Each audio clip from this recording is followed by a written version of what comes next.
one more short story.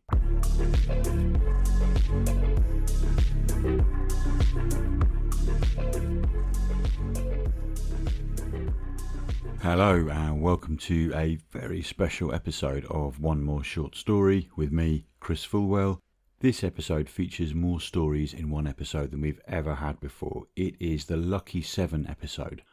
For those of you who don't know what I'm on about, I recently ran a competition on Writing Battle on the forum for writers who joined that platform in 2026.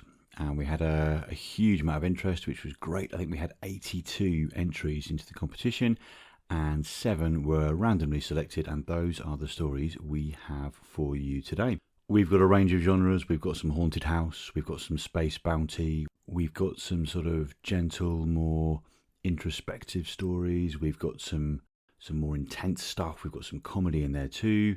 And yeah, 7 stories. So without further ado, here we go. We are kicking off with Pancakes for John Lennon by Alyssa Chan, which is a brilliant title. And obviously this isn't just about titles, but come on, Pancakes for John Lennon, what a great title.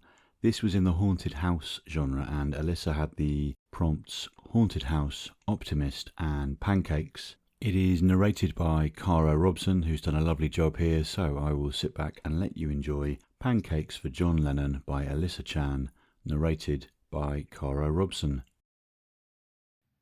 The house on Lindale had a reputation. After the owners died 4 years ago, neighbours whispered about a shaggy figure in the upstairs window, scampering steps in empty halls, and scratching sounds behind locked doors. Prospective buyers never stayed long.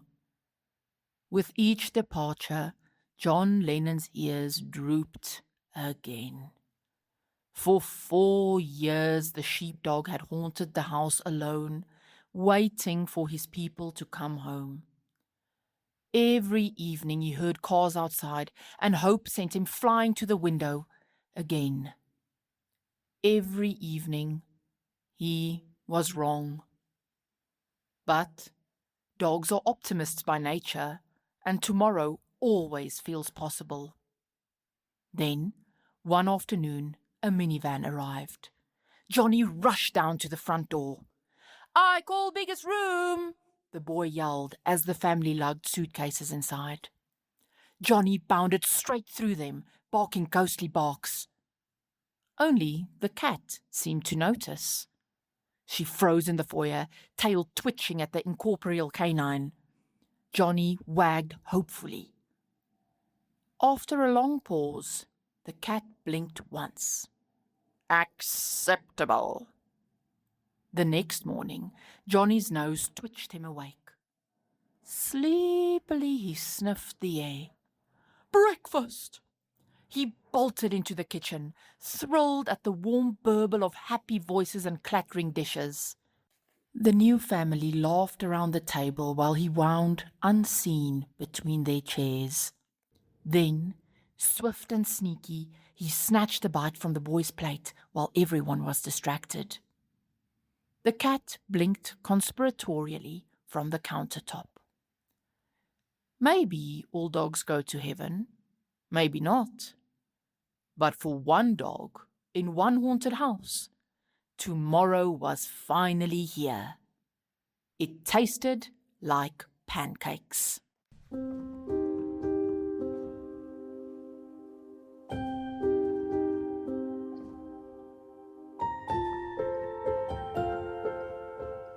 What a lovely story. It's great to see an example of the slightly left field take on haunted house. I don't know that my brain would ever have gone for a dog haunting a house, but, you know, in a nice way, a pleasant way.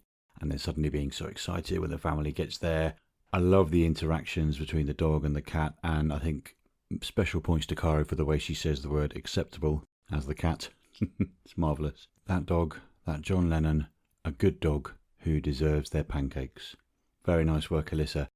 Alyssa picked up 6 points in that battle, so an honourable mention. And yeah, very well done. Okay, our second story is, it's a space bounty story, and it's called From an Arcane Bounty Hunters Guild Training Video by B.M. Belanger. Now, Mr. Belanger, or could be Lord Belanger, I don't know. I'll go Mr. Just on the side of probability. Mr. Belanger here has done us a great job in that he'd already recorded and edited the story for us. He's even roped in his wife as one of the roles, which we do enjoy here at One More Short Story, as you probably know. So this story had the prompts of Space Bounty, Occult Enthusiast, and Muzzle. It needs no further introduction from me other than this. This is from an Arcane Bounty Hunters Guild training video by B.M. Belanger. Captain, you are naked. Bobo 9 observes from a jump seat as we exit planet Barosia's stratosphere. I focus on steering and ignore both my droid and my headache, but the comment draws a muffled, snickering from the captured Barosian acolyte behind me. I roll the ship a few times, acquainting my bounty with the bars of his cage. Laughing stops.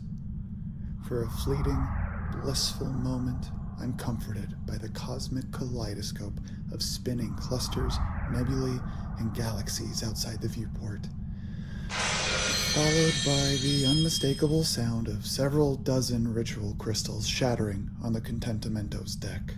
Captain, your crystals were not secured. Thank you, Bobo, I snap sarcastically as the bounty body quips her broom and dustpan hands. Gotta put as much space-time between me and this rusting mission as possible. Barosian laughter evokes squelching mud. It's jarring enough muzzled, let alone if said muzzle gets knocked loose during a spite barrel roll. You forgot who's in the cage, Borzo.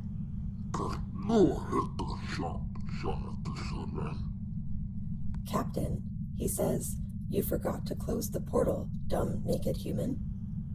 Bull dust. No way. I sheepishly snag some clean pants. I signed the blood pact in triplicate, read the incantation 50 times, gave my rusting terror suit as offering, and planted all 3 crystals around the portal. Captain, Bobo stops sweeping. it takes 4 crystals. Rust! The Barosian starts laughing even harder. I reactivate the radar, having passed the thermosphere. Instant alarms. A dozen Barosian frigates are pursuing me. He's holding his sides. Rusted all to dust.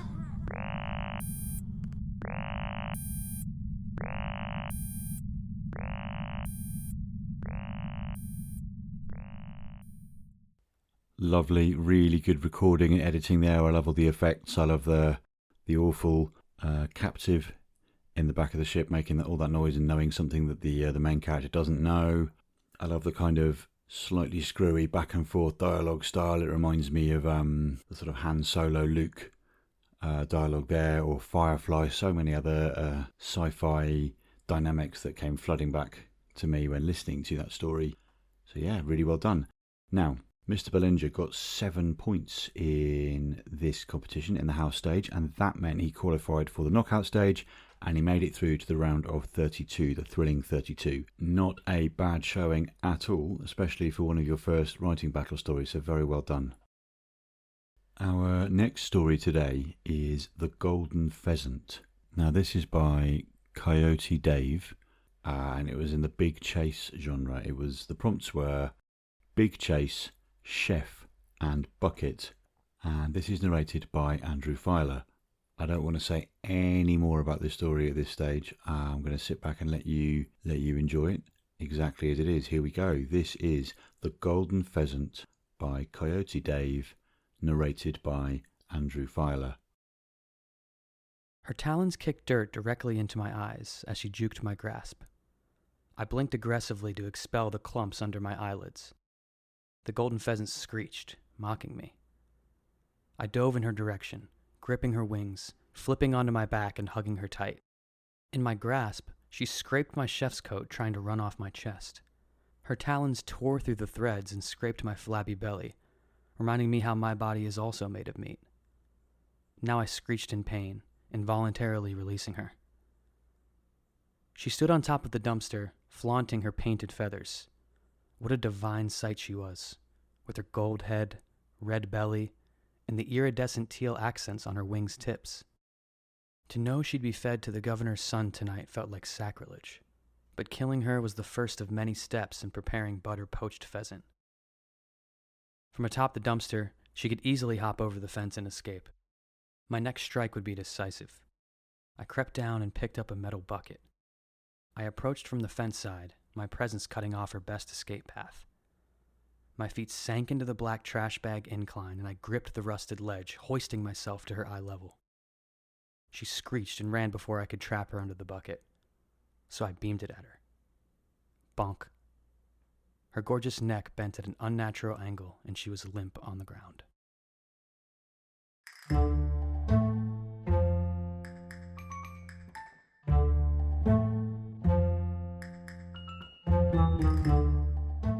Well, Coyote Dave has given us a definite chase there, chasing after a pheasant, ready for lunch or dinner, and then whacking it on the head with a bucket, making it ready for the next stage in proceedings. And thank you, Andrew, for a terrific reading of that story. Andrew's done a few stories for us in the past, and he always does a really, really good job. Really strong quality of narration. It's very easy, isn't it, as people like me, I do eat meat, and I know everyone does, personal preference and all that. It's very easy for people like me to not want to think about where food comes from, to maybe think, oh, okay, to hear that sort of stuff is a bit unpalatable, but actually, if we are going to eat meat, it's not unreasonable now and again to think about where it comes from. I think Dave did a good job there in weighing up the chef chasing down the pheasant and the idea of scratches at my belly reminding me that I am also made of meat, which is a wonderfully philosophical line especially for a chef chasing a pheasant. So in this competition, Dave picked up 6 points and earned an honourable mention, so very well done indeed. Alright, next up we have the second of our 3 haunted house stories. Very popular genre this time around. This is End of Her Rope by Whimsy Wonder, and the prompts were haunted house, prisoner, and rope. It's narrated by Rachel Savage, who just has the best accent for this sort of story and does a lovely job. And yeah, here we go. I won't say any more at this stage. This is End of Her Rope by Whimsy Wonder, narrated by Rachel Savage.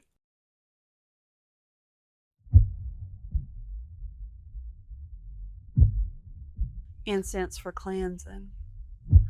I smudge smoke circles around the foyer, an old ritual most New Orleans priests done forgot. Salt for protection. Granules hiss against the granite floor. Devil's nettle, mugwort. Blue candle opens a veil between the living and the dead. One cord for severing spirits from this world. The governor's opening the old LaLaurie chateau, but Bishop warned folks ought to let sleeping spirits lie. After enough bickering, they called me Lorelei, the psychic of Canal Street. I strike the match with intention. The candle burns blue, then fades to black. Darkness swallows the room. Only the thud of my pulse breaks the silence. Resting my fingers on the planchette, I whisper, "What's your name?" The wood jerks beneath my hand. Y-O-U.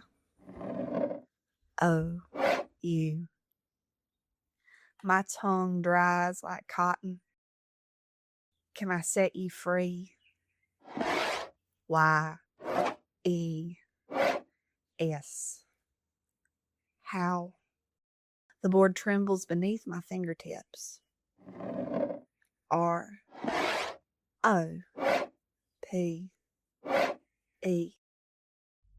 I reached for the cord beside the candle, lifting it toward the flame. But in the mirror ahead, my reflection moves a hair too late. Cold, clammy claws clamp onto my shoulder. A woman smiling behind me wears my face with a rope tightly wound around her neck. No, it's around mine. Invisible fibers constrict my throat as the planchette slides one final time beneath my fingertips. PRISONER.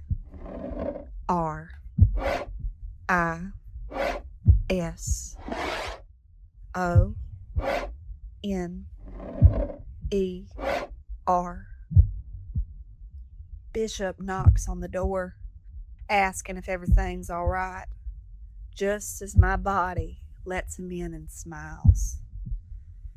And from somewhere deep inside these walls, I scream, forever tethered to this chateau, while something hollow parades wearing my stolen skin.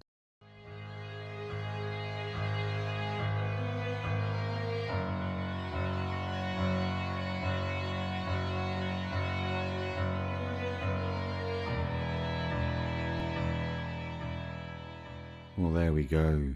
There's something that's going to make you sit up and take notice. Ooh. I will admit to never having used a Ouija board or anything of that nature before, and I'll be honest, this story is not making me want to rush out and try it. Some nicely unsettling things in there. I like the use of the spelling out of the words, and I enjoyed the just sort of last minute change there with the figure in the mirror moving in a slightly different way to you. And gets under your skin. Very well done. This story picked up 6 points in the house stage in the competition, picked up an honourable mention, so very well done there. And of course, terrific narration by Rachel Savage. Thank you so much for that, Rachel. Right, our fifth story today is Ghost Hunting by Sarah Lewis. Now, Sarah had the prompts Haunted House, Introvert, and Pocket Watch. And Sarah was really keen to narrate this one herself, and I say good for her. I'm always up for it when writers want to give their stories a go. It's completely fine if you don't. It's great if you do. It all works. It all works. So here we go. This is Ghost Hunting, written and narrated by Sarah Lewis. The haunted cottage nestled inside Herne the Hunter's emerald forest. Its squat stone walls and toadskin roof gave a preternatural presence. Surrounded by the fabled wishing trees, oaks adorned with multicoloured ribbons fruited with coins and acorns. I glanced at my watch, then at the grove. We had an hour until sunset. Ella laughed at a squirrel, whose greedy mouth bulged with ribbons and acorns as it jumped from tree to cottage, fur catching fiery sparks of sunlight. It disappeared inside the Stygian dark doorway. Ella followed. The forest sound ceased, as if swallowed by a dense wool blanket. "Ella!" My voice sounded muffled. She didn't reply. I rushed through the cottage door. Inside was dank and empty. I heard faint chittering. "Help me, Jay!" screamed an invisible Ella. Something fleshy bulged in and out of the walls. Was that Ella's face pushing through the stone? Fear punched my gut. Why hadn't I said I adored her instead of devising a ghost hunt for my date? The mottled walls creaked. Across its translucent, wet surface slid a ghostly shimmer of bejewelled winged creatures. Horns glinted as they stalked my raven-haired Ella across a snake-like bridge. I should have known. All the signs were there. A coven of bewitched trees, a brooding silence. The cottage walls are portals, more dangerous than haunted houses. I sunk my body into the sticky portal walls and burst onto the glowering bridge. I will save sweet Ella, or die trying.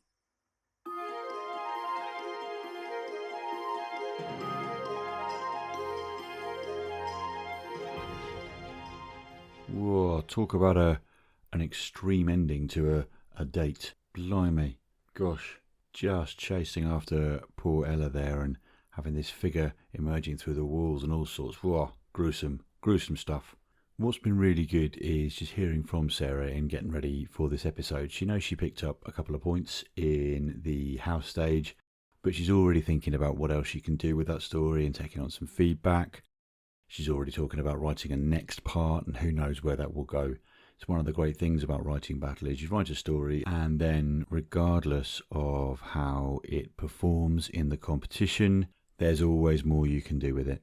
There's always more, and it's been really, really great hearing from Sarah in that regard. Okay, on to our first Arcane Studies story of this episode. This is Amethyst Whispers by Andrea Hall. And Andrea's prompts were Arcane Studies, Bride, and Hourglass. Now, Andrea's been kind enough to let me narrate this one, so yeah, I will get out of my own way, if that makes sense. And here you go. This is Amethyst Whispers by Andrea Hall, narrated by me. Linnea startled out of her reverie as Spellmaster Vic glared at her and pointed his ruler at the falling hourglass sands. 2/3 gone. She only had 1 hour left of her studies before her anticipated wedding tomorrow. Now 22 years old, she'd put the nuptials off almost too long, doubling her course load to learn while she could. Women were barred from becoming masters of the arts, and married women were forbidden from learning them, period. There were underground networks, of course, but she was the firstborn recipient and would be noticed. She wouldn't risk her friends' lives by leading authorities to them. Linnea inked her quill, meticulously making her final notes. It had to work this time. She gave the spell one more read-through, with subtle movements so as not to alert the spellmaster. She slipped her hand into her pouch and clutched the falcon feather, a symbol of the freedom she craved. But recipients were expected to marry and continue the line. Chains were Linnea's heritage. Her other hand eased to the side, towards the amethyst used to channel her magic. Slowly, silently, slowly, silently. Spellmaster Vic's head was still turned away from her. She whispered the beginnings of the incantation. The amethyst's glow caught the spellmaster's attention, and he raised his wand, but he was too late. Linnea shouted the last word, completing the transfiguration spell. She was a falcon, out the window in a heartbeat.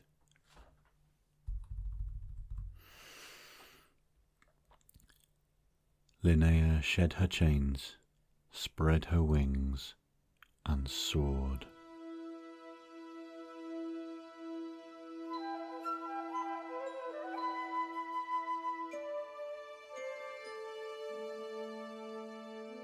Very nice work there, Andrea. I mean, it's hard not to root for someone who's in that rubbish a situation, who just wants to fly free.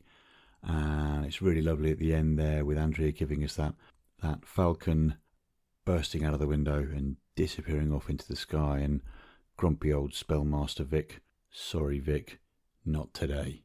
Andrea picked up 5 points in the house stage for that, which is not a bad result at all, especially for one of your early writing battle competitions. And I greatly enjoyed the opportunity to narrate it, so thank you for that. Wow, we are flying through these stories today. Absolutely flying through. Somehow we've landed on our last story of the day. This is a playground drama story by Ellen Scott. It is called Bug Off, with an exclamation mark after the word off. So there we go. The prompts were playground drama, daydreamer, and clipboard. It is narrated by Regan Westergard, one of our frequent narrators who's done a terrific job with this one. And here we go. This is Bug Off by Ellen Scott, narrated by Regan Westergard. Cross-legged under the tree, away from the ruckus, Annabelle contemplated the list. Potential candidates: Hannah, Mark, Chris, Caroline. She'd eliminated anyone who blurted out, goofed off, or neglected personal hygiene. Outside the classroom, Hannah seemed bouncier. Want to play gymnastics? Watch this! She cartwheeled. Annabelle forced the corners of her mouth politely upward, shaking her head. All right, later. Hannah... Boys zoomed past, brandishing sticks like rifles. Mark... Chris... Grass grazed Annabelle's thigh, tickling her mind with the creeping, crawling creatures beneath her. Worms, ants, spiders. Playground bugs probably hated recess too. Annabelle would rather be a garden bug, nestled in secret bushes, sipping fragrant flowers. She imagined herself as a butterfly. Delicate wings catching the breeze, drifting above it all. How fascinating to summon the power within yourself to fly. Shrieks and squeals blurred around her. Tag, you're it! Higher, higher! Watch out! Annabelle blinked. Heat rose where the rubber ball smacked her cheek. The children huddled, snickering. Nice job, idiot. You hit the mute. It's not my fault she's always zoned out. What's with the note-taking? Freak. Annabelle pictured herself rolling into a cocoon. Caroline jogged over. You okay? Annabelle nodded. Sorry, they're morons. She nodded again, vigorously this time. Can I sit? Annabelle shrugged, fixated on the ladybug creeping across her clipboard. That's good luck. I love ladybugs. Caroline crouched. They can be yellow or pink, not just red, and fly up to 30 miles per hour. Annabelle's pencil tapped the last name on the list. Caroline. Checkmark.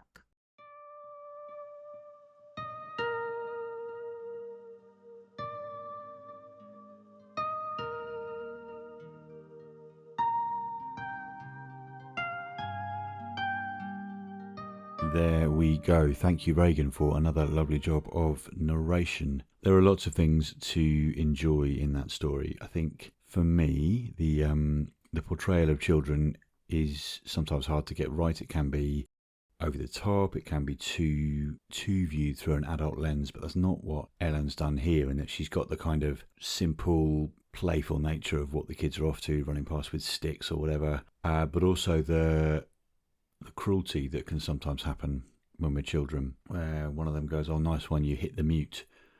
What's she doing with a notebook? That sort of thing. And, you know, we'd like to think that children head off to school and never say or think anything cruel, but that sadly is not the reality. Being able to explore it from this perspective was a nice way of doing it, I think, and having a character that isn't speaking and having it communicated via a list of people, and then no, not them. And then suddenly Caroline comes along, doesn't talk down to Annabelle, just comes in, says hello, starts talking about ladybirds, or ladybugs, I should say, and gets all excited about them with Annabelle. So that earns her an instant check mark, an instant tick. Now, Ellen picked herself up 6 points with this story in this competition, earning herself an honourable mention. And yeah, we look forward to see what she gets up to in the future. Well, there we are. Our lucky 7. Our 7 new writers, new to writing battle in 2026. I'm not suggesting it's the first time they've ever put pen to paper, but they are very new to this competition. I am really grateful to be able to share these stories with people and to maybe find stories that I wouldn't have naturally come across during debrief or my own judging process, because, you know, there are thousands of stories out there and we can't read them all. But I'm grateful to be able to share what we do have, and I'm very grateful to all of you for listening and for supporting the show. Okay, that's all from me. Thank you for listening to One More Short Story with me, Chris Fulwell. We'll see you next time.